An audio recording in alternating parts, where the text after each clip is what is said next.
Akhirnya flashback Brook Oda tampilkan setelah sekian lama dan apakah ternyata Brook juga ada hubungan dengan klan dari Davy Jones. Nah guys, di sini kali ini kita akan mereview One Piece untuk chapter terbaru di chapter 1183 yang ini One Piece keseringan libur. Jadi sampai lupa kapan terakhir kita ngebahas review. Tapi yang jelas di beberapa hari kemarin seperti yang banyak dari kalian request kalau Bang coba dong untuk bikin teori harian dan bukan cuma review aja. Di mana kemarin baru aja saya untuk merilis video untuk teori yang mungkin bisa kalian tonton. Coba yang request awas aja kalau sampai nggak nonton. Nah kali di sini kita langsung aja untuk mereview One Piece untuk chapter terbaru. Makanya pastikan kalian tonton video sampai habis agar tidak ada informasi yang miss dan juga setengah-setengah karena One Piece itu langsung akal tapi akal bisa masuk. Nah mari tanpa basa-basi lagi kita langsung saja. Wadaw.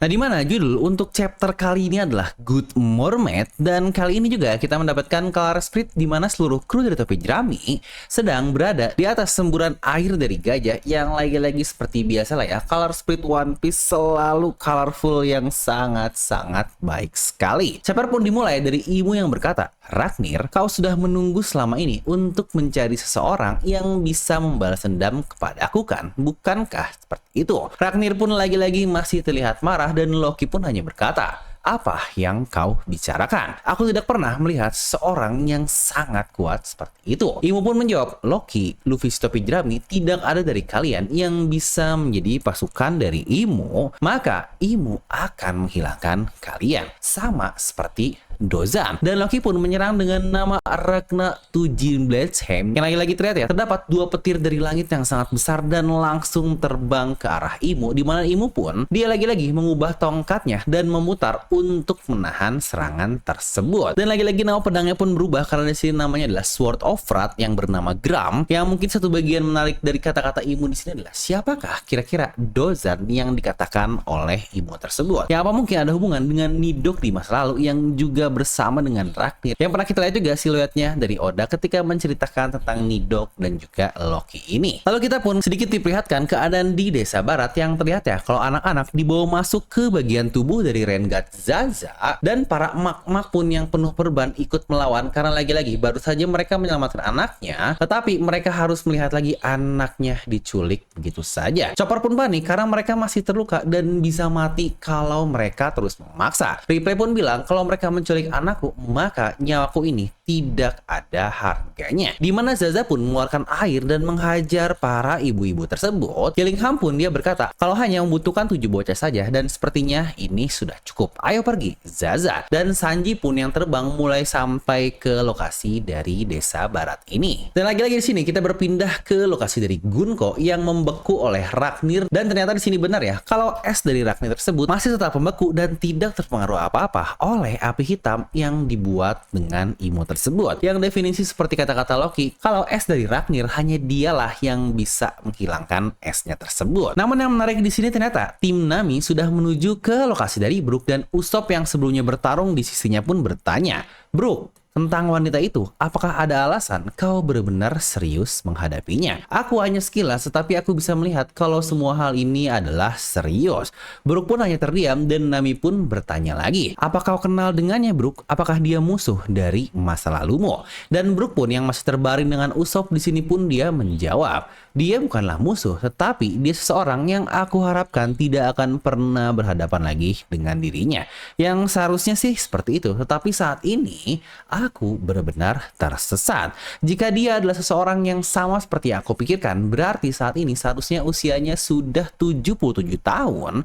Dan Nami pun menjawab, maka tidak mungkin dia adalah orang yang sama. Lagi-lagi dia adalah seorang Tenryubito. Dan Brook pun menjawab lagi, "Ya benar, tetapi terakhir kali aku melihatnya, dia juga pergi ke Mary Joyce. Dia adalah putri di kerajaan kampung halamanku dulu." Dan Frankie pun tiba-tiba berlari dan berkata, "Brook, dia masih full beku itu, kita tidak bisa bilang dia masih hidup atau tidak, tetapi sepertinya itu yang terbaik untuk saat ini. Dan Usopp pun berkata, bukankah dia bisa saja hanya mirip dengan Rin Debito? Semua hal ini pun tidak mengubah fakta kalau dia datang sini untuk menghancurkan negeri Elbaf. Dan Brook pun menjawab, ya benar, tetapi dialah seseorang yang juga melepaskan ikatan kita.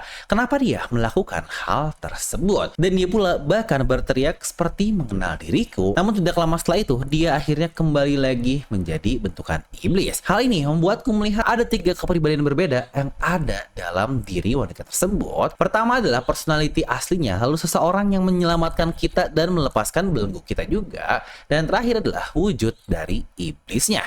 Maka di sini pun Nami menjawab, jadi apa kau pikir dia dikontrol oleh seseorang? Brook pun kembali menjawab, dulu aku tidak berpikir tentang kemungkinan tersebut, tetapi sekarang setelah melihat bagaimana orang-orang bisa berubah menjadi iblis, maka tidak menutup kemungkinan kalau hal tersebut benar-benar terjadi, dan itulah yang saat ini membuatku sangat gelisah.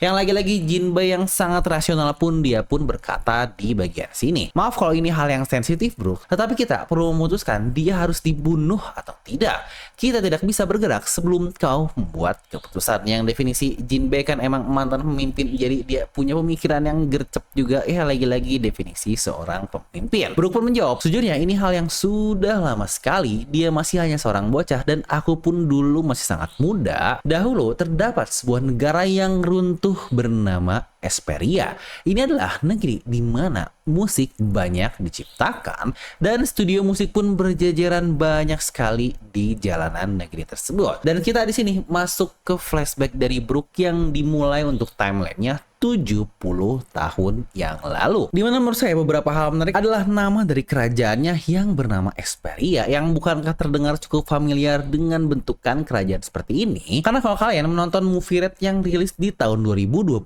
lalu, di situ pula kita mendapatkan negeri musik yang serupa, dan bukankah namanya cukup mirip? Karena di Movie Red nama negerinya adalah negeri Elegia, dan ini adalah Esperia yang bukankah sangat mirip sekali. Dimana di Movie Red itu adalah sebuah negeri yang dihancurkan oleh Shanks, yang balik lagi ya, walau itu cerita di movie dan seharusnya tidak canon untuk semua alurnya. Dan negeri yang sekarang ini dari Brook bernama Esperia, yang lagi-lagi cukup serupa. Brook pun yang suka musik dan ada negeri musik yang benar-benar terjadi, menurut saya ini akan menjadi game changer, terutama terkait permusikan yang ada di One Piece yang sangat-sangat erat sekali hubungannya dengan para dewa. Yang lagi-lagi di sini nanti akan kita bahas sedikit di bagian analisis, tapi sekarang kita masuk ke flashback terlebih dahulu. Chapter pun dimulai dari Brook yang bernyanyi Good Mermaid yang menjadi judul dari chapter kali ini, dimana dari jam 4 subuh definisi Brook ini sangat rajin sekali. Dia sudah bernyanyi sangat keras yang terdengar ke seluruh negeri Esperia, yang bahkan ketika kita lihat ya di panel bawah kiri pojok ini bentukan negerinya bener-bener musik banget, yang wah ini gokil parah. Dimana Brook pun benar-benar berteriak seisi negeri di waktu fajar tersebut, yang bahkan ditutup dengan sangat-sangat epic sekali, dimana dia persis dengan bayangan ala Nika dengan cahaya daun fajar yang menyinari Brook tersebut. Buat yang merasa kok Brook jadi cukup mirip dengan Nika, yang sebenarnya untuk hal ini pun sudah pernah kita lihat lama juga, bahkan sebelum Nika muncul di serial One Piece, yaitu ketika di Fishman Island. Di situ Brook melompat dan belakangnya terlihat dengan cahaya bulan yang definisi gayanya Nika banget, persis seperti awal banget Luffy berubah jadi Nika. Dan di sini Oda benar-benar mengulang hal yang sama dari flashback Brook, yang sejujurnya di sini bukan lagi bulan, tetapi langsung cahaya daun atau fajar, yang makanya saya bilang ini sangat epic sekali. Yang dari satu panel ini saya jadi berpikiran apakah mungkin nanti One Piece kemungkinan akan tamat dengan model-model serupa yang sepertinya akan sangat epic juga. Nah, di mana flashback pun dimulai dari lokasi kastil Esperia yang bernama The Barracks, yang ternyata ini waktunya adalah 70 tahun yang lalu, dan saat itu Brook masih berusia 20 tahun. Tetapi yang gilanya, di usia 20 tahun, Brook sudah menjadi kapten dari pasukan kerajaan, yang bukankah itu usia yang sangat-sangat muda sekali, yang membuktikan kalau Brook karakter yang memang sangat hebat. Yang baik lagi, sebenarnya saya sudah berkali-kali berkatakan kalau Brook ini karakter yang sangat kuat, tetapi belum pernah menemukan lawan yang benar benar-benar sepadan saja. Karena lagi-lagi di Wano Kuni pun Brook bahkan cuma menjadi support doang, dimana MVP-nya adalah ketika di Wall Cake Island, tetapi lawannya adalah Big Mom yang gak mungkin kan Brook squad Big Mom. Makanya dia perlu lawan yang sedikit di atas rata-rata, tetapi tidak yang benar-benar hanya support biasa. Jadi penasaran nih untuk aksi Brook akan seperti apa. Dimana terlihat di flashback kali ini, para pasukan lain pun meminta Brook untuk mengajari Swift Slash-nya atau tebasan cepatnya, yang itu memang salah satu jurus pamungkas yang dimiliki oleh Brook tersebut. Dan Brook pun menjawab, "Memalukan, aku sudah mengajari semuanya kepada kalian. Kau harus menguasai dasar dulu sebelum kau akhirnya bermimpi." Dan terlihat di sini Brook berjalan bersama bocah, dan itulah dia Gunko alias Princess Shuri, dimana kalau diperhatikan desain di belakangnya benar-benar bentukan pohonnya semuanya definisi musik semua untuk negeri Esperia ini.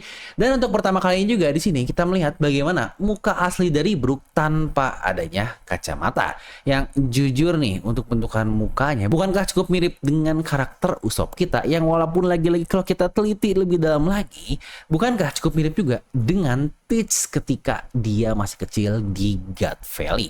Yang apakah ada hubungan di antara kedua klan ini? Dimana Princess Shuri yang saat ini 7 tahun pun terlihat sudah membawa pedang dari kecil, yang membuktikan kalau anak ini bukanlah anak biasa, tapi dia juga mungkin ada keinginan untuk terus bertaruh. Di sini pun dia berkata, "Kau pikir aku bertambah kuat? Apakah sama seperti ibu?" Dan ketika membicarakan ibunya, mata Brook pun langsung berubah menjadi love-love, dan dia pun sambil berkata, "Ibumu benar-benar super kuat. Ah, Lady Candle, cahaya hidupku." Princess Shuri pun hanya bilang, "Hei, buruk sekali kau jatuh cinta pada wanita yang sudah menikah, Brook." Dan Brook pun menjawab, "Apa maksudmu? Cinta itu adalah kebebasan." Yang lagi persis banget kayak Sanji dan juga Skopper Gaban. Dan ketika Brook ngomong gitu, ternyata di dekatnya ada sang raja yang bernama Leuven yang berkata, "Aku akan mengeksekusimu karena pengkhianatan." Brook, yang lagi-lagi bentukan dari sang raja ini bukankah cukup unik sekali? Karena lagi-lagi kalau kita teliti lebih dalam, bukankah gabungan antara Foxy dan juga cukup sekilas mirip dengan Rocks the Shebek, cuma versi jeleknya? Yang lagi-lagi apakah ada hubungan dengan klan Devi lagi? Brook pun di sini menjawab, "Kau sangat kasar sekali, bro." Yang lagi-lagi di sini Brook sepertinya mau berkata brother, tetapi lagi-lagi kembali ke My Majesty atau tuanku. Raja pun berkata lagi, "Kau merencanakan pembunuhanku kan?" Dan Brook pun jawab, "Tidak mungkin aku akan melakukan hal seperti itu. Aku hanya menunggu seleksi alam terjadi secara natural." Yang ternyata Brook masih tidak menyerah permasalahan dengan a woman ini. Dan di sini pun Shuri mengejek karena Brook tidak menyerah juga, dan dia juga berkata, "Ketika aku sudah dewasa nanti, akulah yang akan menikahimu, Brook." Dan raja pun menjawab, "Hei Shuri, itu adalah kata-kata lucu yang seharusnya kau katakan kepadaku, ayahmu." Dan Brook pun menjawab, "Saya tidak mau pasangan yang hidungnya penuh ingus." Raja pun kesal mendengar hal tersebut dan berusaha menendang Brook, tapi Brook menghindarinya dengan sangat mudah.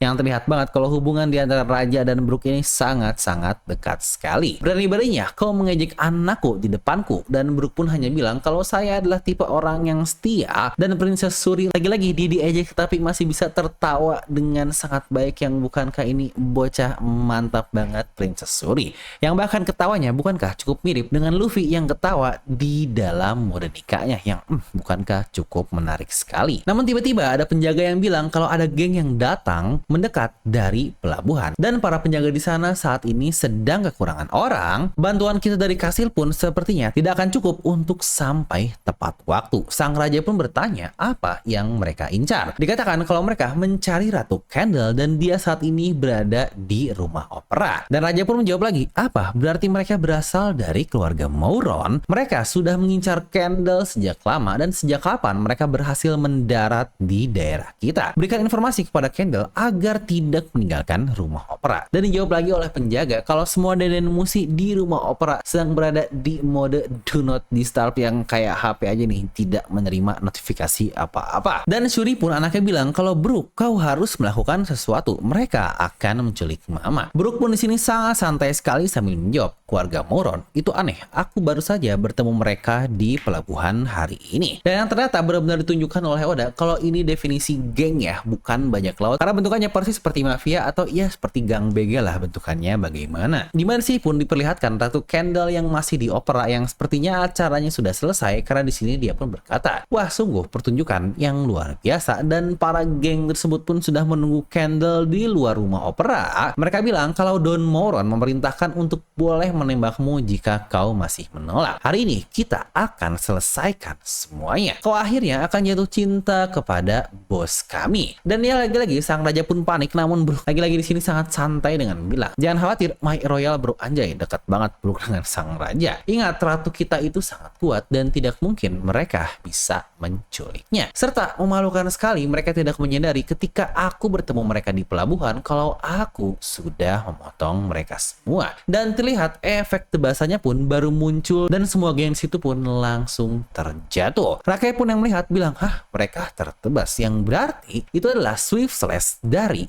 Kapten Brook, yang lagi-lagi ini pun sudah berkali-kali kita lihat salah satu kemampuan andalan atau jurus dari Brook yang bernama Hanauta Sancho Yahazu Giri, yang sebenarnya ini salah satu jurus yang cukup epic juga.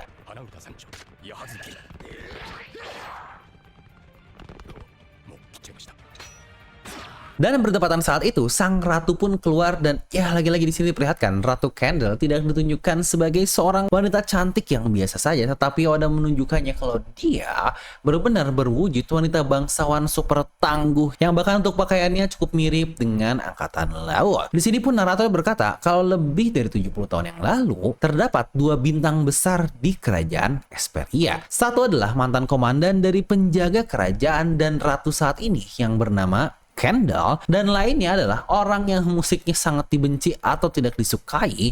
Dia akan memotong targetnya dengan sangat cepat yang bahkan tidak disadari oleh musuhnya. Dan dia adalah master dari serangan cepat The Swift Slash, kapten pasukan tempur Brook sang Senandung. Saat ini kerajaan dalam keadaan damai, yang ternyata Brook si Senandung ini bukanlah sebuah nama yang muncul ketika di Thriller Bark, tetapi memang sudah sejak lama namanya dikenal dengan seperti itu. Dan di sini kita akan bahas sedikit untuk bagian analisis yang seharusnya nggak terlalu banyak lah untuk modelan chapter kali ini. Tapi bagian menarik adalah narator yang berkata kalau saat ini kerajaan dalam keadaan damai, dan di awal flashback pun Brook berkata kalau dulu ada sebuah negeri yang telah hancur bernama Esperia. Yang berarti di flashback ini sepertinya kita akan mendapatkan insiden yang membuat satu negeri musik ini harus benar-benar dalam keadaan hancur. Dimana bagian menariknya adalah sang raja, oke lah ya dia begitu aja, tetapi yang menjadi highlight dari flashback kali ini adalah sang ratu cantik kita, yaitu Ratu Kendall. Kira-kira apa yang akan terjadi kepada dirinya? Apakah narasinya hanya untuk membuat dia mati tanpa ada hal lain yang bisa kita ambil intisarinya? Karena kalau dia masih hidup, gak mungkin lah ya, karena usianya kemungkinan kurang lebih di 90 tahun yang sudah sangat tua sekali. Juga untuk negeri musik ini sejujurnya sangat-sangat menarik sekali, dimana dari kemunculan para dewa yang sebelumnya kita lihat, terdapat musik dalam kemunculan dari dirinya seperti Nikal, juga Rengat Zaza, dan bahkan Imu pun lagu iblis semuanya udah munculkan ada hubungan dengan musik, yang bahkan channel filmnya pun saya pernah membuat satu megateori yang sudah cukup lama sekali tentang Song of Liberation, kalau musik akan menjadi game changer dan akan ada hubungan juga dengan ya ending dari satu serial One Piece ini berhubungan dengan permusikan. Makanya dan Oda menunjukkan satu negeri musik ini Esperia, sepertinya Oda akan memberikan game changer dari satu flashback Brook ini. Karena jangan lupa ya, dari movie Red pun Todd Musica dikenal sebagai raja iblis musik, yang lagi-lagi bukankah periblisan pertama kali kita lihat bahkan dari movie Red, dan itu pun belum ada kemunculan bahkan diperkenalkan terkait para God Snake yang memang ada iblis-iblisan juga. Pertama dari Todd Musica yang juga berhubungan dengan musik. Tapi mungkin yang jadi paling penasaran kita semua adalah kenapa Oda menunggu waktu saat ini untuk memunculkan flashback dari musisi kita, yaitu Brook. Padahal seharusnya dari momen awal dia ketemu Gunko pun udah bisa di-spill sedikit flashback dari Brook tersebut, tetapi kenapa harus setelah ini, dan bahkan yang terpenting harus setelah flashback dari Rocks di Shebe? Apakah ada hal yang lebih luar biasa dari flashback Brook ini ini, karena rasanya kalau cuma hal biasa nggak mungkin lah Oda perlu menunda selama ini untuk memunculkan flashback dari Brook. Tetapi yang jadi pertanyaan juga adalah kira-kira se-spicy apa flashback yang akan diberikan oleh karakter Brook ini. Karena balik lagi flashback dari Harald, Rocks itu sudah sangat-sangat ultimate sekali dengan insiden dari God Valley. Makanya sebelumnya dan teori kita di awal juga berkata apakah mungkin memang ada hubungan dengan klan Davy Jones yang baru Oda munculkan dari flashback Rocks dan ada hubungan dengan karakter Brook kita yang wah ini bisa jadi sangat-sangat gila sekali. Namun lagi-lagi momen seperti ini benar-benar membuktikan kalau Oda lagi-lagi being Oda menjadi Oda seperti biasa yang kita kenal. Karena bukankah sebelumnya ketika pertama kali Imut turun di Elbaf, disitu pun saya sempat bilang kalau ini kayaknya bukan Oda banget karena lagi-lagi definisi escalated so quickly Imu langsung terjun bebas. Tetapi ternyata lagi-lagi di sini Oda membuktikan kalau ya seperti biasa ala Oda banget akan sedikit ditunda, sedikit diulur untuk satu arc yang ya benar Oda tunjukkan di chapter kali ini kalau kita malah mundur dulu ke flashback dari Brook kita. Makanya di sini kita langsung kasih nilai aja untuk chapternya ya 8 dari skala 10 saja. Karena baik lagi nggak banyak hal baru dan ternyata kita malah masuk ke flashback yang menurut saya di waktu yang kurang tepat karena klimaks baru akan mulai dan bahkan Luffy pun seperti biasa belum Oda tunjukkan untuk bertarung. Karena menurut saya sebenarnya flashback dari Brook ini bisa akan cukup baik mungkin di penutup dari Elbaf di saat Brook dan Gunko mungkin sudah bebas juga. Barulah di situ diperlihatkan flashback dari Brook. Tetapi sekarang definisi di tengah-tengah perang yang semuanya belum selesai tapi ya flashback ditunjukkan begitu saja. Yang kalau menurut kalian gimana? Coba tuliskan di kolom komentar seperti apa. Jadi oke lah itu aja untuk satu review kali ini. Seperti biasa semoga kalian terhibur, like aja kalian suka, di-share kalau suka dan buat kalian juga yang ingin tahu di sini saya pakai mic apa, kamera apa dan semua yang ada di belakang bisa cek tag produk yang ada di bawah video ini. Sampai ketemu lagi di video selanjutnya. Gue Devil pamit and I'll see you guys next time.